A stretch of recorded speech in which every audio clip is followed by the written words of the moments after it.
Hello dear viewers, welcome back to another Odoo 18 tutorial by Cybrosis. So today in this video, let me teach you how roles are defined in Odoo 18's planning module. So you might have seen this term which is role, resource and all in the planning module, right? First of all, let me open it for you all.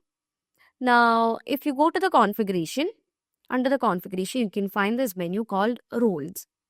So roles are basically different designations and all. It can be a designation, it can be any other object, okay?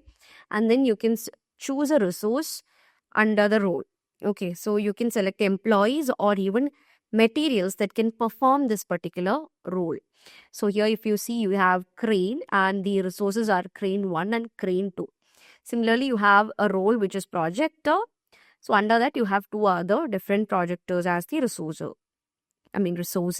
Similarly, you have the scanner and all. So it doesn't mean it always should be a job position. No, it can be something else as well. Now I'm going to create a new one. Click on new there. Okay. So such a place comes where you have to specify the name of the role, the resource and the service. So role can be of anything. It can be a manager, it can be a developer, a cleaner, whatever it is. Okay. So I'm just putting the role name over here. So let the role be cleaner itself.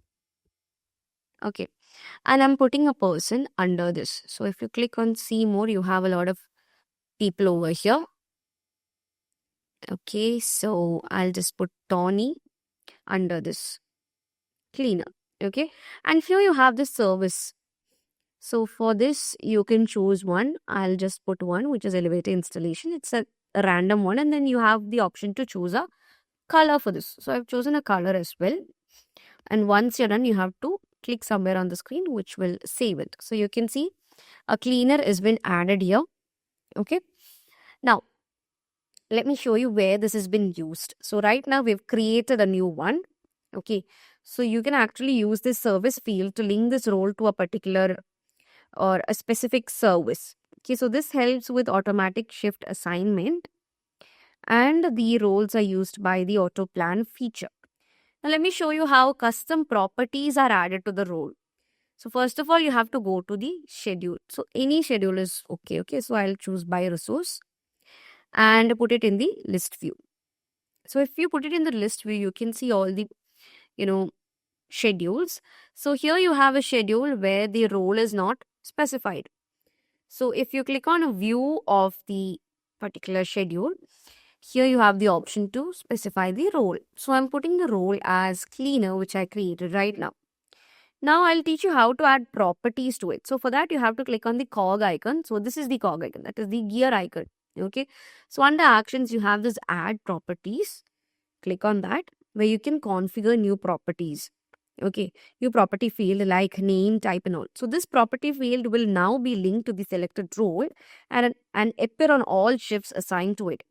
So it can be anything like name or type and all. So I'll just put the label as name. Field type, let it be text. The default value, I'll give it as cleaner itself. And if you want to display it in cards, you can simply check this. So you've created one which is name. So here you can see a property which has been added. So like we have certain examples for role property field. So it can be the location, the language and all. So in case of specifying the work location for multi-site businesses, you can add a field called location. So if it's if it has to indicate preferred language in multilingual environments, you can put language. So right now I've added a random one which is called name. Okay.